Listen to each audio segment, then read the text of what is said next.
All right, well, President-elect Trump has blasted President Obama's handling of the war in Syria. Now he's condemning Russia's role, while at the same time offering details on his vision for a path toward peace. Listen. I think we should have built safe zones in Syria. Would have been a lot less expensive. Get the Gulf states to pay for them, who aren't coming through. I mean, they've got money that nobody has, and we run it, they run it. Would have been a lot less expensive than the trauma that Germany's going through. Gillian Turner is a former White House National Security Council staff under President George W. Bush and Barack Obama, George Bush and Barack Obama, and a Fox News contributor. Gillian, good to see you here. What did you take of the president-elect's plan there on Syria? Well, I took a lot of heart from it because I think he's right.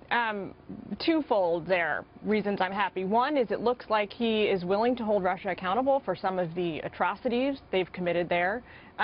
Number two is the fact that he's talking about a safe zone or a no-fly zone, maybe both together. He's right to point out that it's something that could have been implemented a few years ago to much greater effect. But I'm glad to see he's looking at that. It sounds like it's still an option that might be on the table moving forward, and it's one of the better ideas he's put forward to try and deal with the civil war that rages on in that country. He criticizes Russia for its role in the mess. He wants to see Russia's arsenal reduced. This is the most specific we have seen the president-elect get. Well, it's the most specific, and it's also a little bit of a reversal, which I personally welcome. You know, his language so far has been quite complimentary of the Putin regime, for good reason. I mean, he wants to try and repair the bilateral relationship and have some closer cooperation on fighting ISIS, which is commendable. But his language, at least publicly, has veered towards the supportive, when I think that it would have behooved him all along to be much more critical of the Russian regime. I'm glad to see now he's stepping forward and saying that he's going to be holding them accountable here.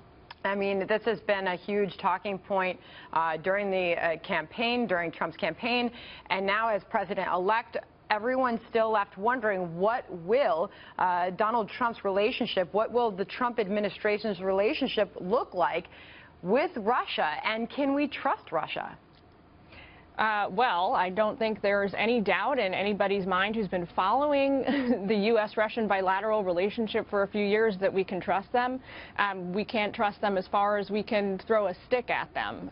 They've lied to us over the past few years about everything from their illegal military incursions into Georgia and then Ukraine and their annexation of Crimea, about their motivations for going into Syria in the first place. You know, they still maintain that they're there to help combat ISIS, which is a little bit, you know, become ridiculous at this point. So there's no question as to whether or not we can trust them. I think the question probably Donald Trump is asking himself and his new administration is, what degree can we work with them to help achieve those narrow areas where we do have mutual interests, like fighting ISIS? How closely can we work with them, if that makes sense? And Gillian, I also want to get to this.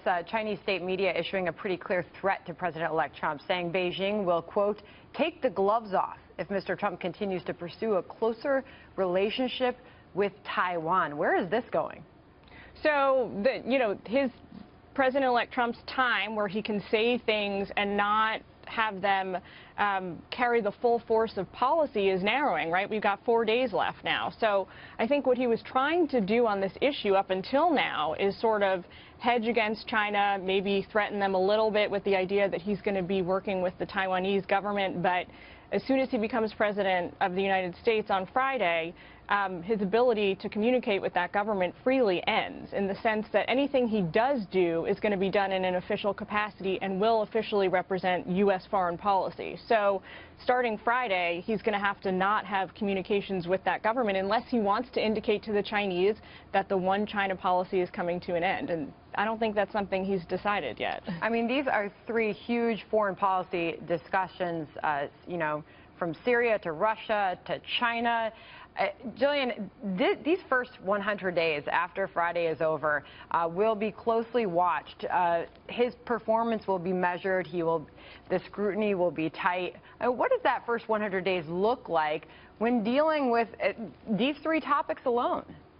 Well, I think a lot of things are going to be topsy-turvy for a while as Donald Trump sort of gets in the driver's seat. Remember, his approach to everything up until now is as a private citizen, not exactly private, but as, you know, in the colloquial sense. And it has been also from a business perspective. Now, when he becomes Commander-in-Chief of the U.S. Armed Forces, and he's the President, and he's in charge of U.S. foreign policy, it's going to be a very different perspective for him, one that I don't think he can even anticipate now, just a few days out. Once he's there, and he's got military leadership, and he's got civilian foreign policy leadership coming to him for tough decisions, I think it's going to change his worldview a little bit, as it does every president, but particularly a president who has not worked the foreign policy apparatus before. So I think a little bit of unpredictability is definitely going to follow, and he'll have a steep learning curve during those first 100 days. Where we fall out on issues like Russia and China, I can't predict right now. Steep learning curve and a lot of tough decisions to make. All right, Yeah. Gillian Turner, good to see you. Thank you for being here. Thanks, Sandra.